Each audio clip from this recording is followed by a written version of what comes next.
Hey everyone.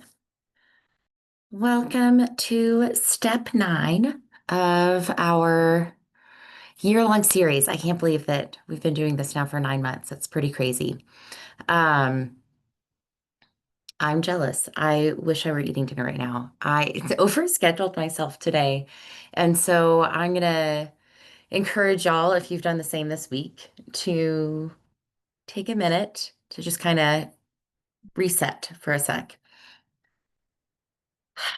Take a bite, take a drink. Roll your shoulders, breathe. If you need to go to the bathroom, go to the bathroom. Take care of yourself. Basic safe self-care. Okay, awesome. I feel better. Thanks for joining me tonight, y'all. So this is the Hexaflex in practice.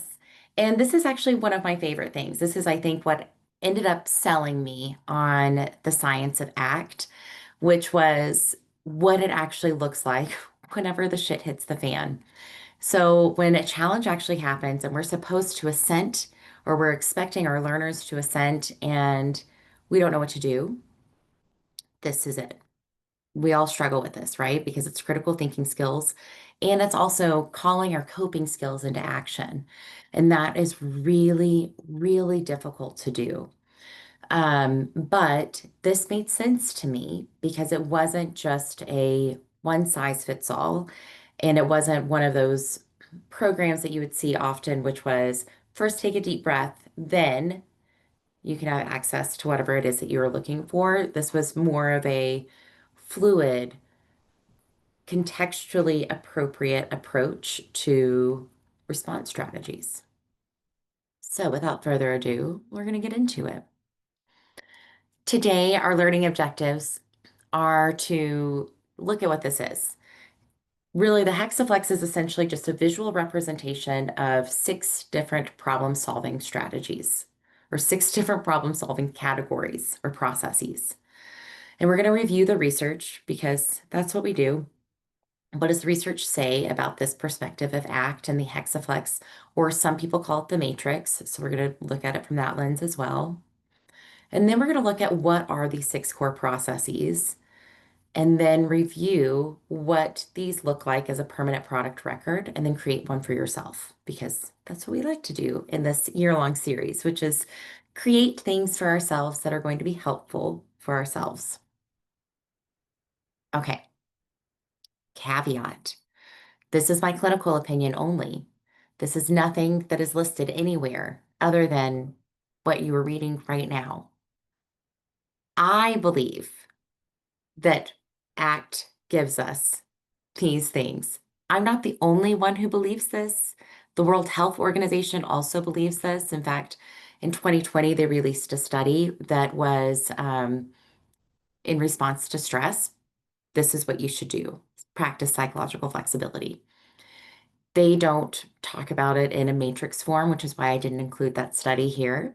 They talked about it more in like the sequential form. But what I like about ACT is that it isn't sequential. It isn't chaining of behaviors. It is, this didn't work for me. Now I'm going to shift to this because this is working for me. It's the same with our kids. So we have to recognize that our jobs are really hard. And we know that because we burn out at a really high rate.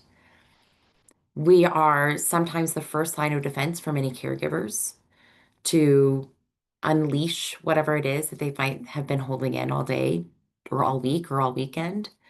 And that can be really difficult. We're also often that person who's present whenever our kids are struggling the most.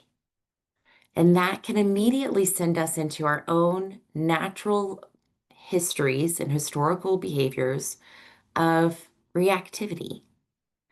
So, what this does is essentially help us recognizing that coping skills are hard. And if we can practice them in the moment, we're also then modeling what this looks like to regulate behavior. By and large, that's co-regulation.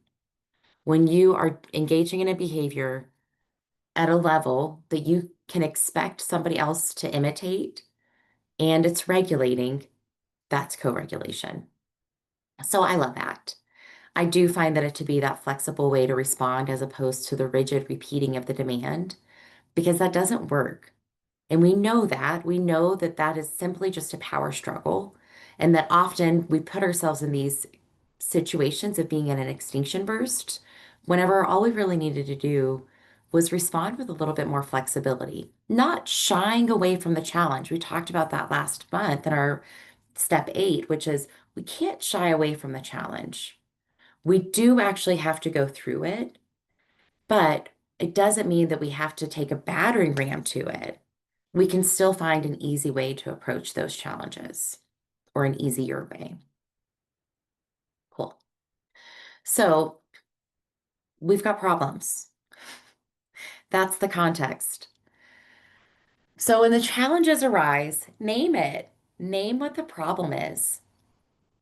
And this is for ourselves because through this whole series, the same rules apply. We're not teaching other people how to do these things. We're doing them ourselves. And by in turn, modeling how to do these things, which is teaching how to do these things. This is one of the perfect examples of this, in my opinion, because when we're practicing the hexaflex, we are practicing what it looks like to go through these challenges. And y'all, I'm sorry, I'm getting a little bit of a cold, I think, so I apologize for any coughing. Um, so name the problem. What is the problem that you're currently facing right now? If you have a scratch sheet of paper, write it down in the center of your paper. We're going to get started on this right now. So you might have a lot of problems. That might actually be the problem. You might not know where to start. That can be the problem. So you might be in this context of overwhelm. That might be what you put down. I'm overwhelmed. You can write that down. You could might, sorry, you could also, maybe it is something really simple. Rosie said she's eating dinner right now, and I'm kind of jealous because all I could think of was at 6 o'clock, what am I going to fix for dinner? So honestly, that's the problem that I'm going to write down. It's a simple problem right now. Thank God I've got a simple problem right now. Y'all don't want to know some of the problems that I've had to face. I'm actually looking at like stacks of problems, but those are being maintained. Like those are managed. So there's nothing I can do about them right now. They're uncontrollable. So there's also that. I want you to look at your problem. Is what you wrote down an uncontrollable problem? If it's not something you can control, you might have to find a different problem. And here's why. If it's something that's uncontrollable, you can still write it down, I guess. But it might be that you're struggling to accept that it's uncontrollable and you want to control it.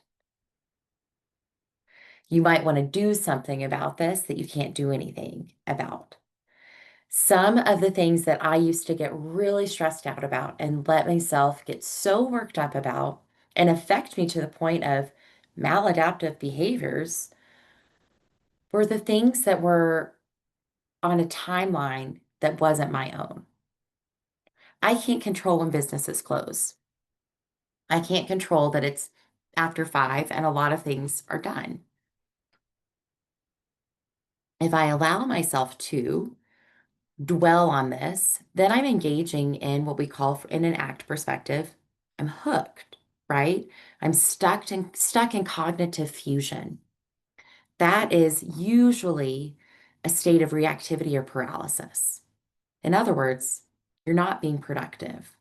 And there's no way that you're able to be engaging in actions that align with your values if that's happening. So go ahead, write down the thing that you think might be going on, even if it's an uncontrollable event. Validate that this is going on. And then you're going to present yourself some different choices. How are you going to be able to regulate through whatever it is that's going on? Do you have to say, I am choosing to put this down right now? Or I am choosing to pick this up at 8 a.m. tomorrow when those office hours open. Excuse me, y'all. So you can write that down. Maybe I can write this down. I've got a cough. So I can make a choice of how I can manage my cough right now, or what I'm going to fix for dinner, or the email that I'm going to send to my kid's teacher because she keeps threatening to take away recess. And it's found some sort of weird gray area to still take away recess, but then say that she's not taking away recess. See, I made a choice right there. I set that problem down because it's not something that I can do about it right now. It's 5 o'clock here in Colorado on a Thursday. My son's teacher is no longer at school. And if she were, trying to get her to respond to this right now is also creating a greater problem and a greater conflict because it's uncontrollable that I cannot talk to her right now. I'm not going to get a response, right? This is what I mean by these are the choices that we can make whenever we are faced with problems. But what happens when that becomes too difficult is that we then have to break down what this is. We might have to break down complex problems. We might have to write it down. We might have to tact it. We might have to describe it. And we might recognize that what we're describing are parts of a whole. So if you wrote down, I'm really overwhelmed right now, that's my problem. Okay, start talking about everything that's overwhelming you. That might feel overwhelming until you do it. So once you've written it down, you might see that you're actually only overwhelmed by three things. And when you look at it, you're like, oh, that is called making a mountain out of a molehill. So it's okay to look at these really big problems and then actually write them down and describe explicitly what they are. And then recognize, like, oh, I was doing an unhelpful thing by dwelling on this and thinking that I was really consumed by these things. But now that I look at these things, I see that it's actually not that big of a deal. Or I see that this thing is actually in conflict with my values, which is why it seems like a bigger deal than it is, because it hurts me on a deep level. It hurts me that this person lied. And no, the teacher didn't lie, but it is a gray area. She's making them walk laps at the beginning of recess and still saying that it's recess time. But is it on their own volition? No. So do you see? But also, if I keep dwelling on this, is that going to be helpful? Dang it. No. And that's what we struggle with, I think, a lot. How many of us often have practiced this exercise in the past where you name the problem and then you recognize, crap, that's actually not a big problem, but I do see why this hurt me and why I'm making a big deal out of this. Good. I'm just pretending that I can see those people who have their cameras turned off that they're nodding because I think that they are too. We all do this. It's human nature. And it's also part of what we know from our learning histories. We have contacted reinforcement for avoidance behaviors. That's why we continue to do them. Short-term reinforcement, right? But still, that short-term reinforcement, we constantly look for that. And then we forget that our values are really long-term reinforcement, right? And not reinforcement by the way that we look at it from that, but still long-term goal gains. So this is a good diffusion exercise to write down the problem And then if it's a big problem, to break it down. Cool. Oh, sorry, y'all. I don't know. Just ignore that. Just move on to the next slide then. Okay, let's do our literature review. Step 2. All right, so I did share these articles on Podia, but as always, I'll email them when I email out the recording. Um, this first one is Suarez et al. And this came out in 2022. And this was really kind of describing why ACT could be something worth researching when we talk about working in the field of ASD or autism. It's a great article. It stinks because I would say that after this article came out, nothing else came from the research, really. And I say this as somebody who researches ACT on a really regular basis. There are articles that come out. A lot of them are still theoretical. A lot of them are still just based on caregivers. A lot of them are still just based from the BCBA perspective. While there is no harm in that, and I believe that we should be starting with the BCBA perspective anyway, hence we should be practicing this ourselves. I do wish that we were putting some more time toward researching the responses and problem behavior reduction that can come from acceptance and commitment therapy, outside of what we're doing it across environments, obviously. So with that said, though, I do love this because it gives this visual representation of the matrix. Um, that circle in the middle says psychological flexibility. That's typically where I like to write my problem, the context, the issue that's going on. And then you'll notice that it's really just a hexagon that goes through present moment, awareness or mindfulness, self as context, acceptance and diffusion, and values and committed action. They're all interconnected. And that's because it doesn't require that one happens without the other or that one can happen before another can happen. If going through your values and is helpful, fantastic. If that actually becomes a hindrance where you're really dwelling on, well, but this is against my values and this is, I can't believe this person would go against my values, or I can't believe this behavior is going against my values. You need to let something go. It's not helping you anymore to continue to dwell on what you value if you're not able to then engage in values-based action or behavior, right? So if you're struggling to engage in values-based action or behavior, that's a signal that we need to make another choice, right? That's a problem. Let's name it. Now let's make a choice to go someplace else, whether it be identifying past, future selves, what you're noticing or observing as yourself through self as context, practicing diffusion exercises where, like what we just did, where we wrote down the problem and then we wrote down the smaller problem and then we giggled about it because we recognized this isn't a problem. Dang it. This is just me being me. So that's diffusion, right? Recognizing that sometimes we might make mountains out of molehills. And then accepting. Acceptance might be what we need to work on because we're struggling to accept that this is an uncontrollable event, but I want it now.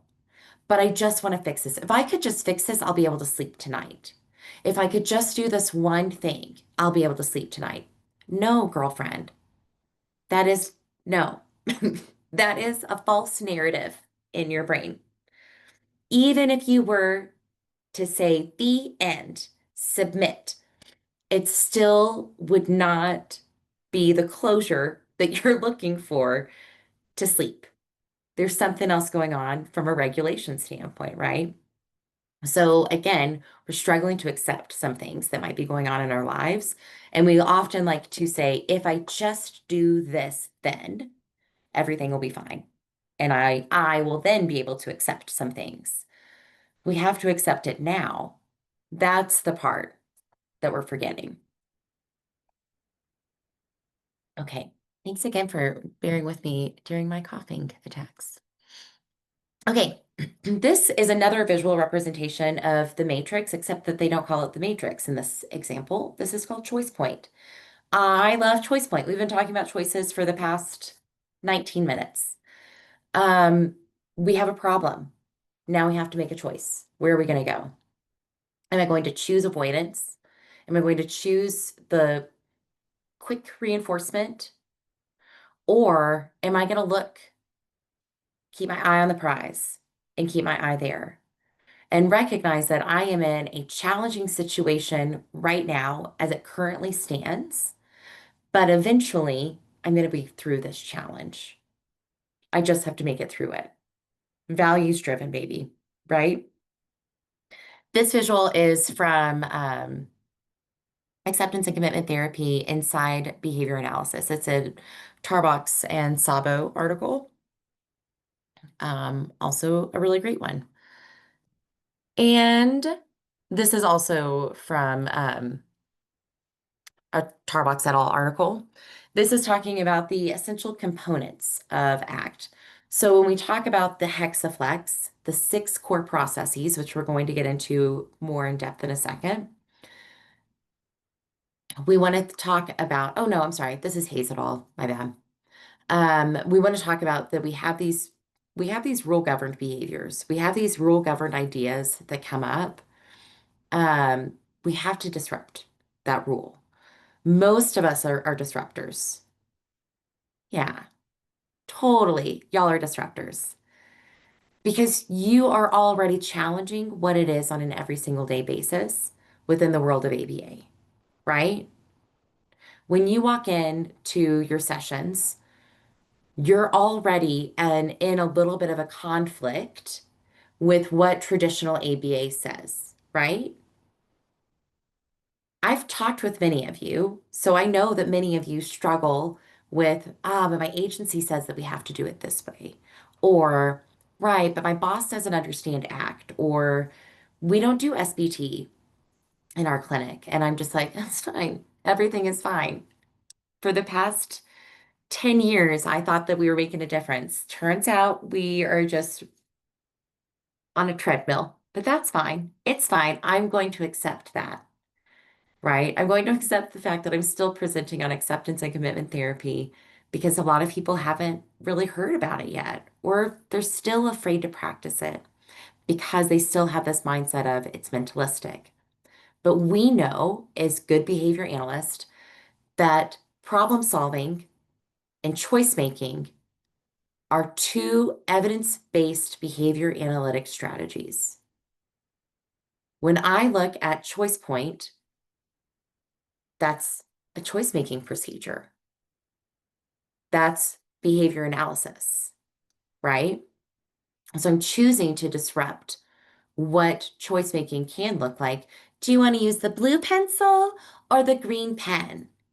No, I don't want to use either. I want to use the brown marker. Oh, that wasn't a choice that I offered. You have to accept these 2 choices. Psychological flexibility tells us that we don't. It tells us that we can, in fact, choose something that goes against these rules that our brains have set simply because the context allows for us to. So I want us to think about this whenever we're going through our research to really challenge what it is that we're reading within this research. How can we take this application to a level that is more meaningful to ourselves? And I truly believe that when we add these essential components of ACT, you're going to see that, right? We've already seen that so much in the work that we've done in the last 9 months together. So I'm hopeful for the future. And again, this comes from practicing this ourselves first by making a choice ourselves to say, I'm actually going to say he can choose the brown marker. That's it, because it doesn't make that big of a deal at the end of the day. And it aligns with my values and clearly his. So let's move forward through this challenge with the brown marker because that wasn't the challenge. But often, as behavior analysts, that's the challenge that we choose to make or to create. where we're like, no, no, no, no. This was the path that I said that you could take. You could only choose the green one or the blue one. And now I'm going to choose to engage in a power struggle with you because you wanted the brown one. So we are creating then challenges in our environments that don't need to be there. And y'all, that's a metaphor, obviously. So we do this for ourselves for other things too. We create challenges in our lives. Um, I create challenges in my lives because I'm perpetually late. I know how long it takes me to the minute to get from my house to anywhere in Colorado Springs. And I still will put a roadblock or a barrier that will cause me to be 3 minutes late. And it's usually a challenge that I've created myself. And I think that a lot of us do that, right? A lot of us will create a barrier or create an additional challenge to a larger, greater challenge, right? Because really the reality is that I put that barrier up in place because I was like, well, maybe I can avoid going to work today. Maybe if I'm 3 minutes late, I will get an excused absence from work and everything will be fine. And they'll say, you know what, Meg? And keep in mind that I'm the boss. You know what, Meg? You don't have to go to work today. You don't have to do that. It just doesn't quite work out that way. And then I look at my bank account and I'm like, no, you do have to go to work today. That 3 minute challenge was just 3 minutes that you lost off of whatever it is that you owe. So I hope it was worth it. But yeah, but that happens. That's part of our lives. That's again part of our human nature. So now let's go through this. We've got challenges. How are we going to move through them with flexibility? And I think about this often. We often place hard boundaries, and those hard boundaries don't allow for movement to happen. And so what will end up happening is that when something hits that hard surface, it's going to break, right? But in gymnastics, you put a trampoline down, right? You put a mat down. Why? It adds flexibility so that when something hard hits it, it doesn't break, it bends, right? Um, Many of you have also heard me use this analogy as well. I lived for a long time in Los Angeles. There are lots of earthquakes that happen in Los Angeles, and most of the buildings are on racks, rollers, so they move like this, so that when the ground starts breaking beneath them, instead of buckling, they sway. And this is in like every high rise. And it's a safety feature. And you would think, well, they shouldn't be swaying in the breeze, but they have to. Because if not, they'll buckle and break, and then there's no more. So it's the same thing when we think about psychological flexibility and those challenges. When we're facing something hard, if we draw a really hard line in the sand, we're going to break. We're going to burn out ourselves, right? And our learners that we work with are going to feel broken. Sorry to be mentalistic, but they will. And you see it when we go through those recovery periods, whenever they come back and they're a little bit more timid, they're a little bit more reserved. They're not showing their true colors that they were showing before that event happened, right?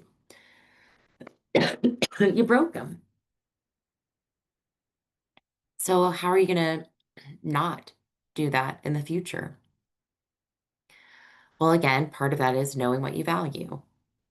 The reason why it broke you, the reason why you've burned out is because you got into this field because you wanted to help people. You wanted to make a difference. But then what ended up happening is your boss told you that you have to follow through with this demand and not use skills-based treatment and not use empathy and not provide validation throughout this, but you're just supposed to restate it over and over and over again through escape extinction.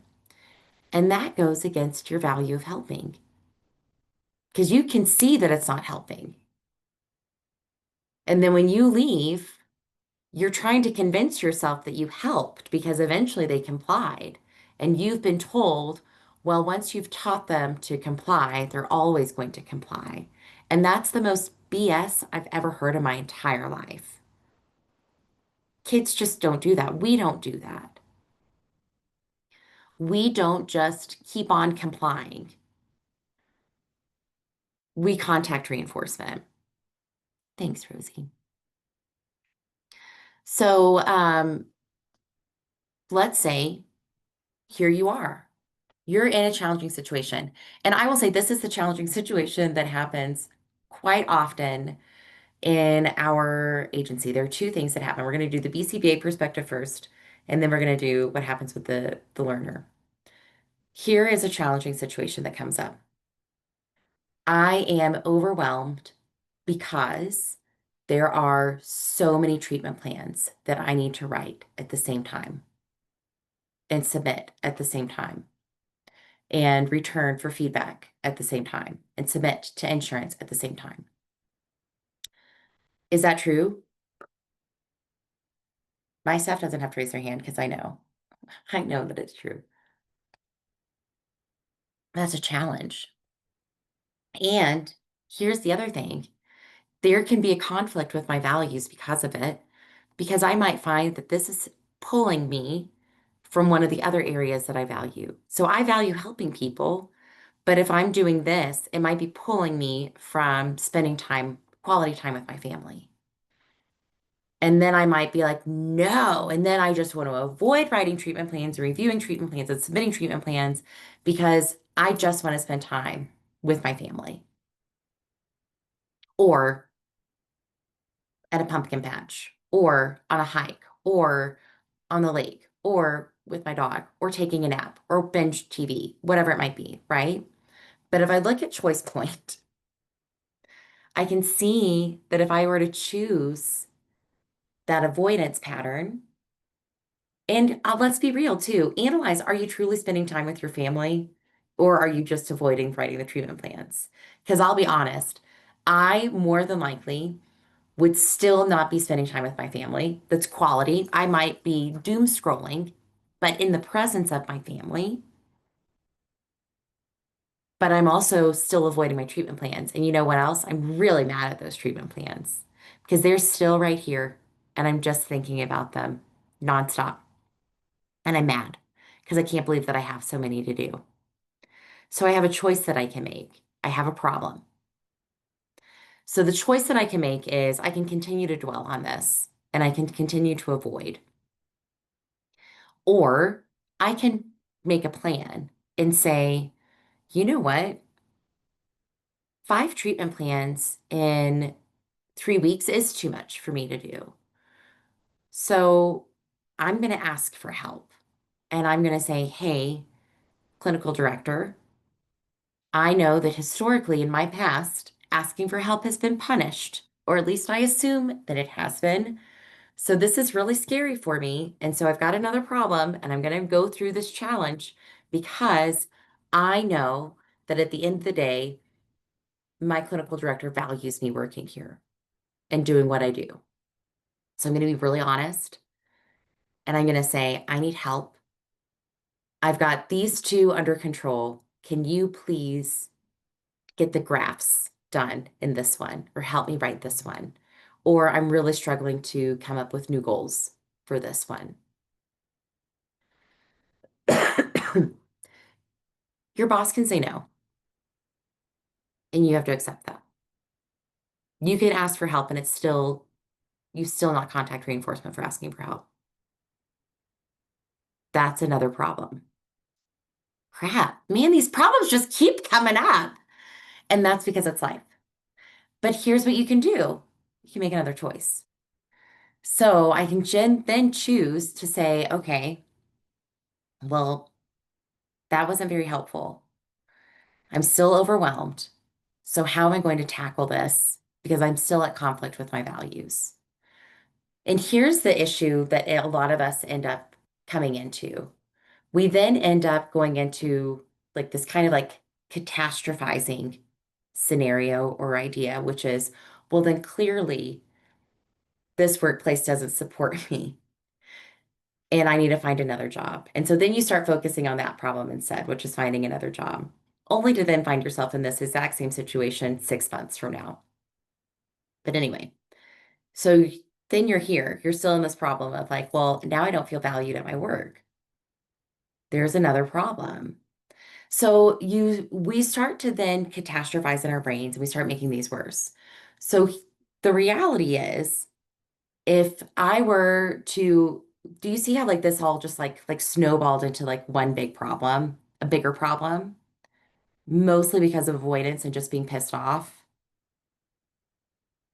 Now what we're going to do instead is we're going to look at this from how we could have done this with the Hexaflex. So I've got my problem. I've got too many treatment plans to write. Writing treatment plans, though, is within my values of helping people. It is not in alignment with values of my family, with the exception of if I don't write these treatment plans, then I don't have this income that then supports my family and my time that I'm able to spend with them. So I can see that there's this alignment here. So now what I really need to do is accept the fact that I've got 5 treatment plans to write in 3 weeks. Man, that sucks. Yep, it sure does. But I know, based on what I know about myself through self as context, that I struggle with focusing. And that's why I don't really want to write these treatment plans because I think it's going to take me a lot longer than it probably will. So, what I should probably do is figure out a game plan for myself and let me put in place some committed action to where I set aside 30-minute chunks to work on one at a time, one in each of those 30 minutes. And then you know what you also usually find out is that you get things done pretty quickly, right? When you're actually focused on what it is rather than focused on the problem. So within that 30 minutes, you might have to practice present moment awareness and mindfulness. That doesn't mean that you have to always like set your environment with like low light and music and diffusers and a blanket. Those things can help.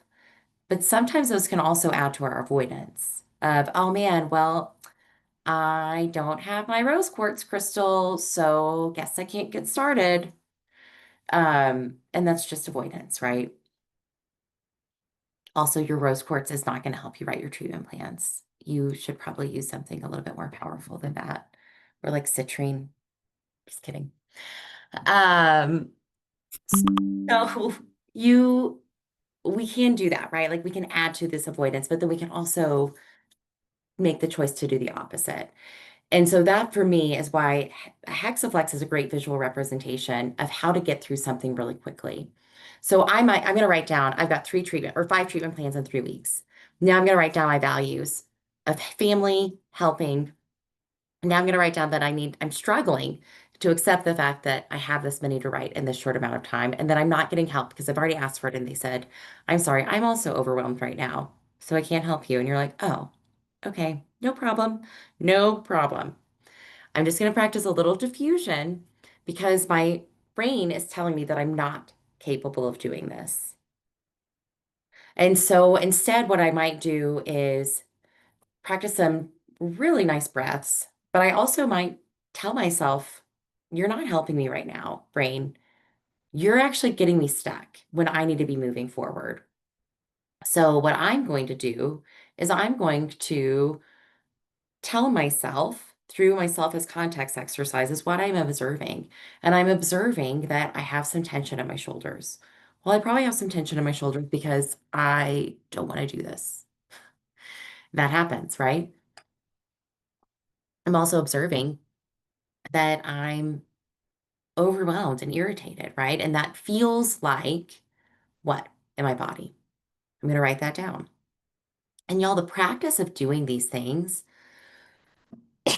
excuse me, automatically helps us diffuse because we're already adding separation between what the problem is and moving forward through the problem.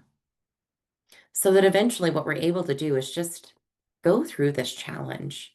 We've gone through these 6 core processes of acceptance, realigning our mind with the environment, noticing and observing what's happening in our bodies, what our brains are telling us, and these feelings that we're having. And then recognizing that our thoughts and our feelings are not actually who we are. So, this person who's telling me on the inside, you're not capable of doing 5 treatment plans in 3 weeks, is a liar and unhelpful. And that's okay.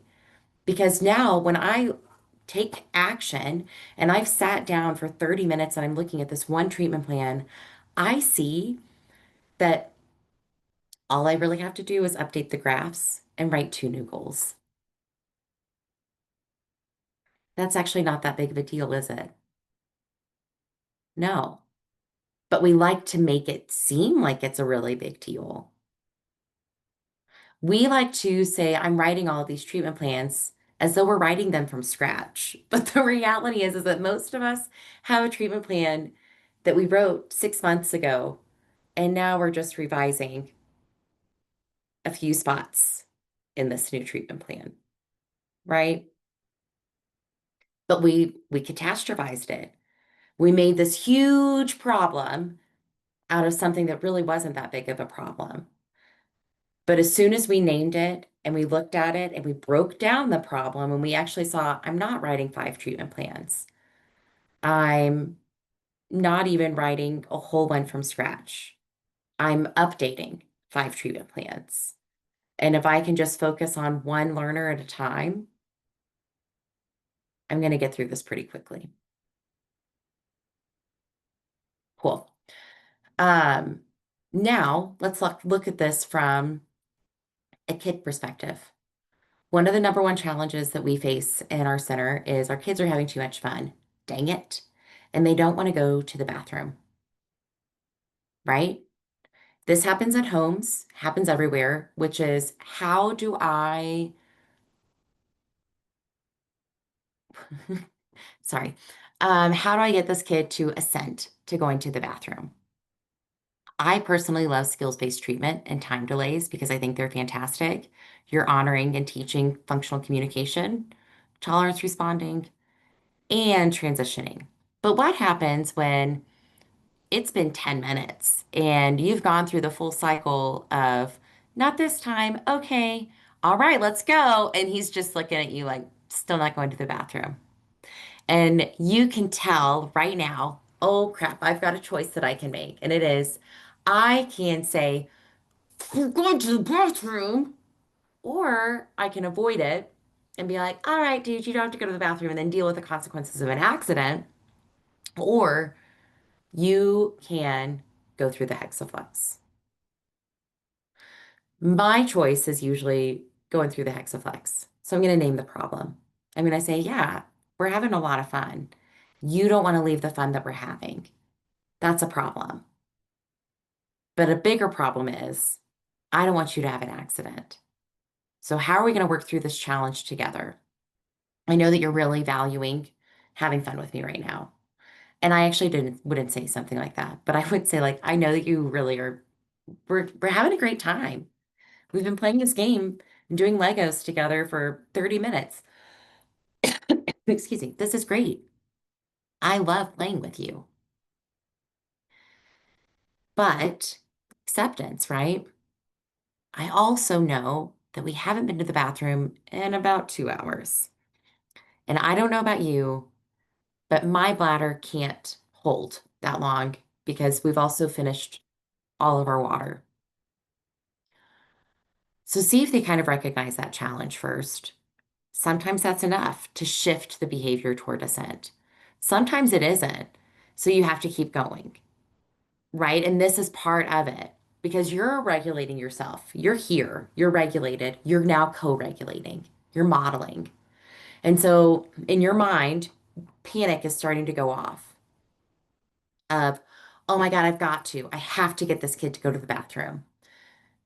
Or the panic is also going off, which is that you're worried that he's about to go into a tantrum.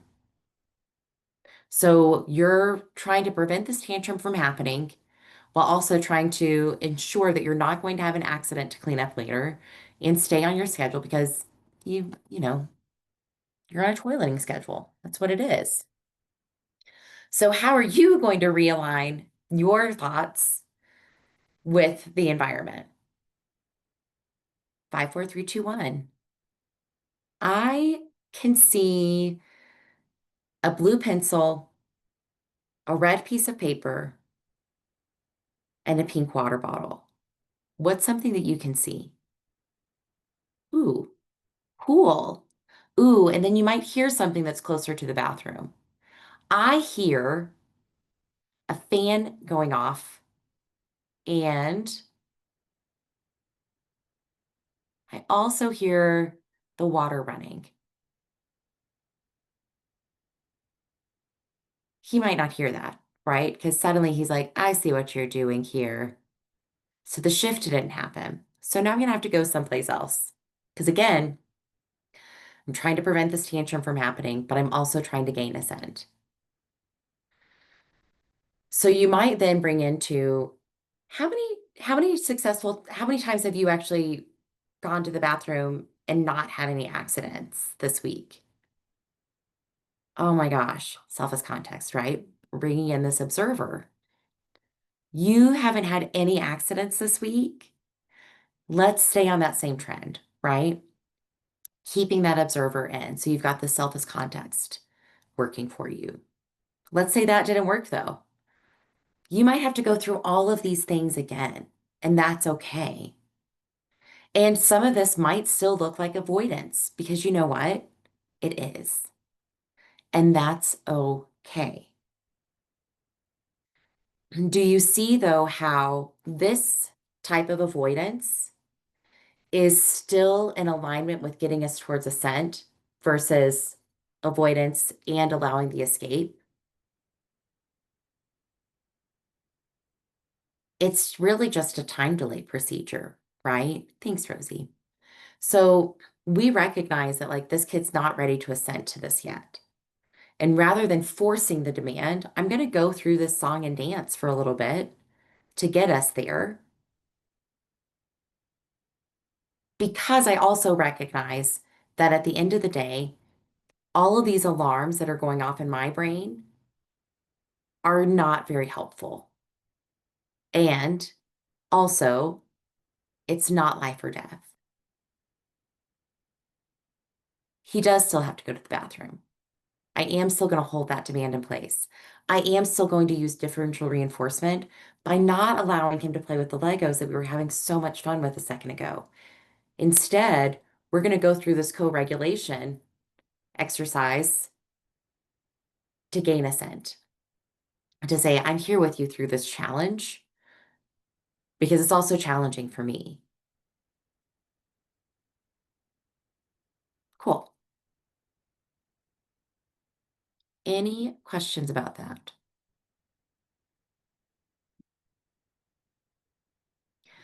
This is I a real, oh, yeah. Okay, good. This is a real life sorry. example. Oh, yeah. I hear you. Go for it. Yeah, I do have a quick My question. turn. So I love this, but I'm thinking about like contextual situations where, like, for example, a kid may be in like a gym space or a space where you may not be able to really prevent, like, okay, like playing with Legos, we can just block that and go through this regulation basis. But what if I'm in somewhere where I can't really do that because the whole area is that play unit and they're not wanting to do the Yeah. co-regulation, they're not wanting to listen? Like, what advice would you have in a situation kind of like So that? that's when you would still go back through, and we use universal protocols in our situation. So like we still go back through like that manding. So man for what you want. Say, hey, I can't give this to you though right now. We're all done with this here. Then prompt for that tolerance response for okay.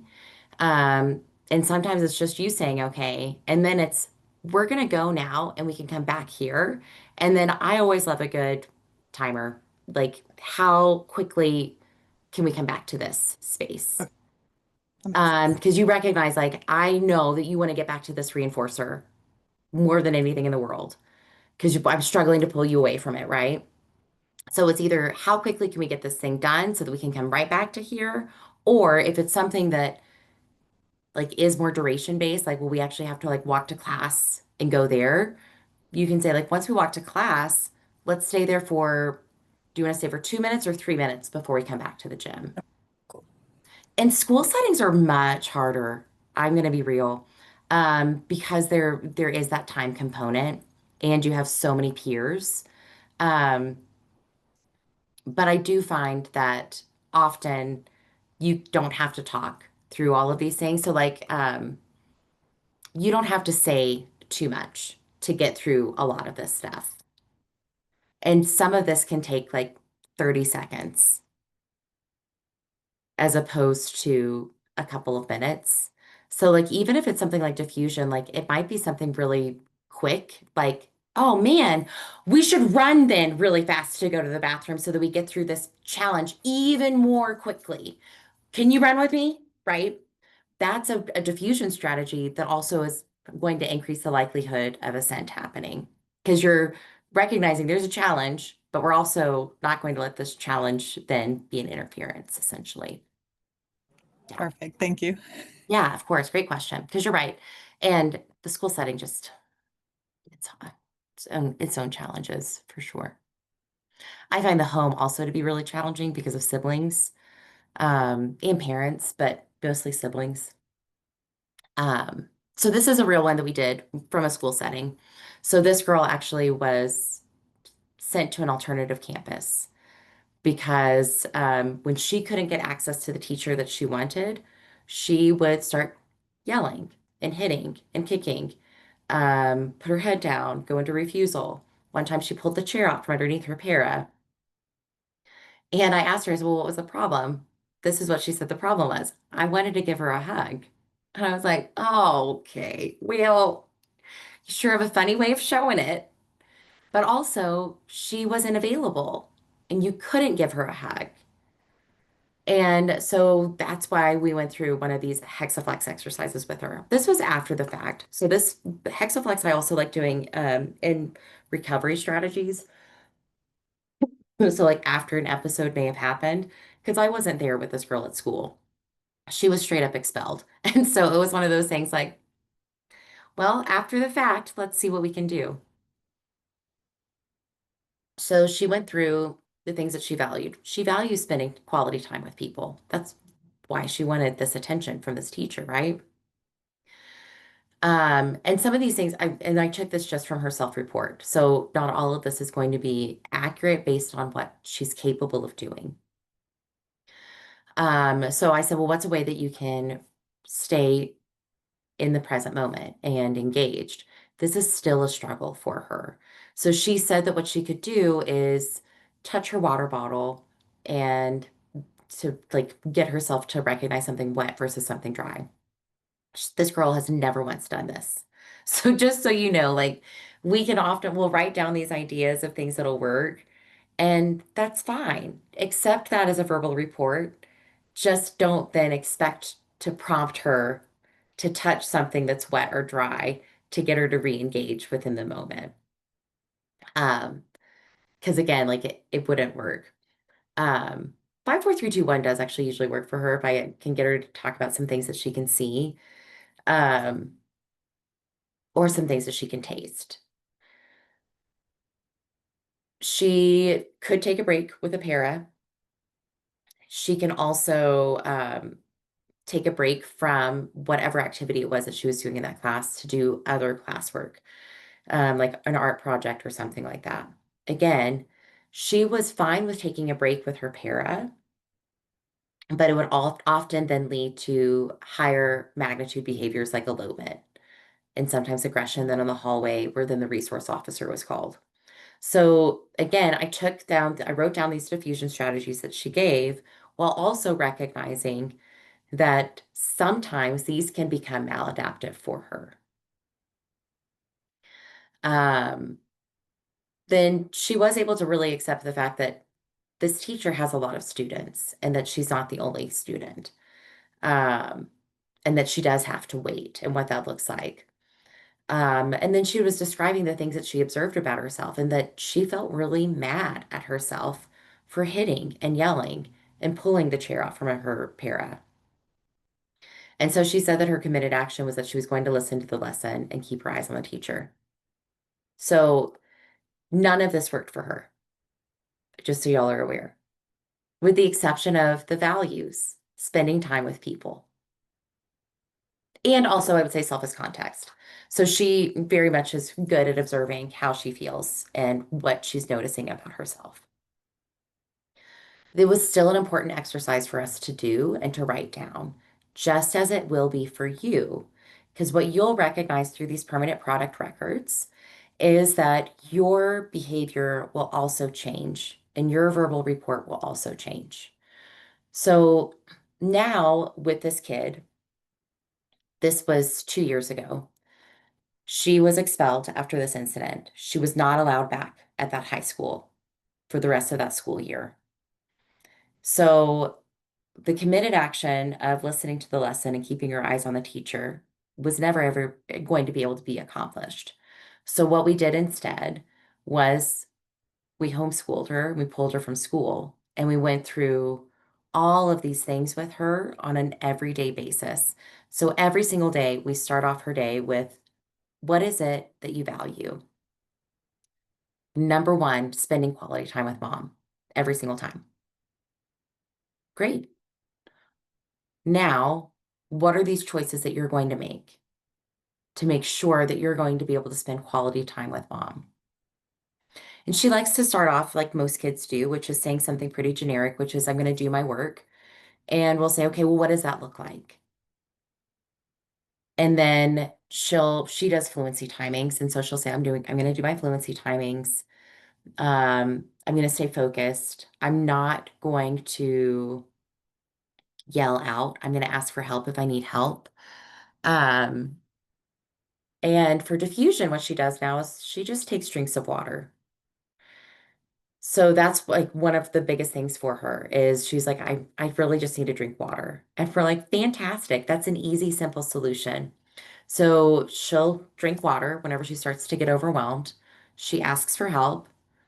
Um, and she accepts our prompting because none of our prompting is, you have to do this, even though she knows that that's the expectation, that she has to do it. Bless you. So now she went through a full year of homeschooling with ABA, pretty intense stuff. She's now in the high school setting. Again, there are several paras who refused to work with her this year because of her past behavior. And she's asked me, she's like, why will so and so not be my para?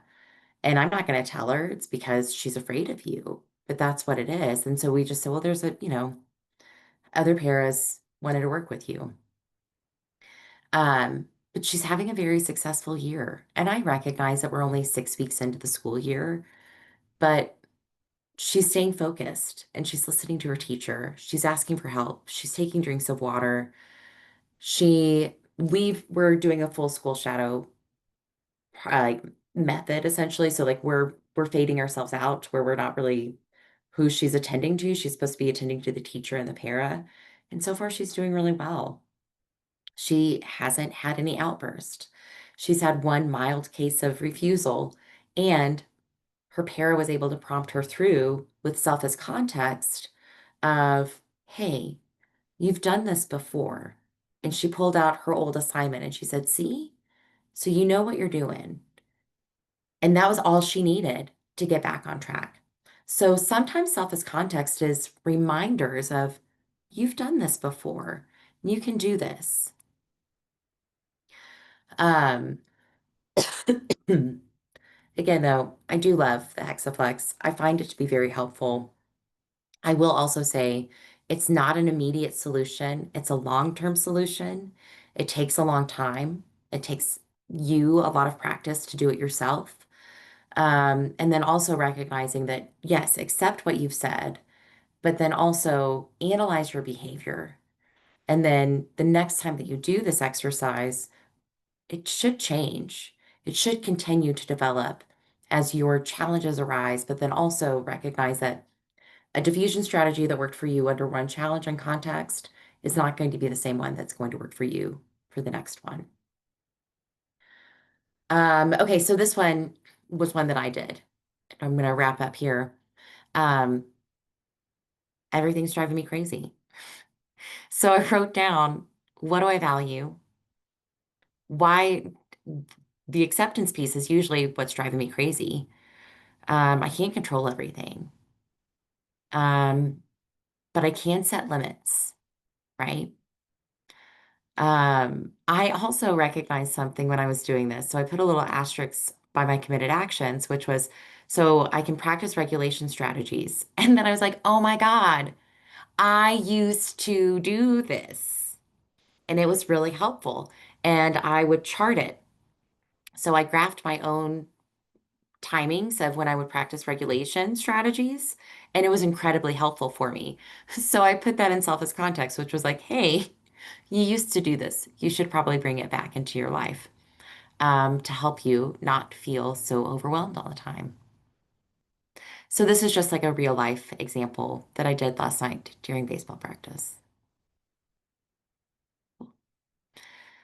Um, okay, so you've already written your problem down. Now go through the rest and do the rest of this hexaflex. You don't have to go in order. Go as you feel led, but figure out what you value. Figure out how you can align your behavior with your values. What are some things that you've done in your past that have been successful? What are some things that you see for your future? What are some things that you're observing currently? Or what are some things that can help you stay engaged? What are some ways that you can find some separation from these troubling thoughts that you have and recognizing that sometimes our thoughts make the challenge worse? So, how can we find that separation? And then, how can we accept what it means to move forward in the things that are out of our control? Okay, so here were the articles that we read today, or we went through today, but I'll upload those with the video as always. Any questions though as we wrap up? Awesome, y'all. So next month will be October 16th. I might change the time. I know I say this every time, but today was a hard day. So that might be my signal to actually change the time. And I'll let y'all know if I do. I'll send it out through the calendar invite. But we're going to be talking about the core yearnings, tying them into the four functions of behavior, talking about ourselves. And again, that's going to be the big application for what we're talking about with the core yearnings for next month. All right. Excellent, y'all. Have a great night. Bye.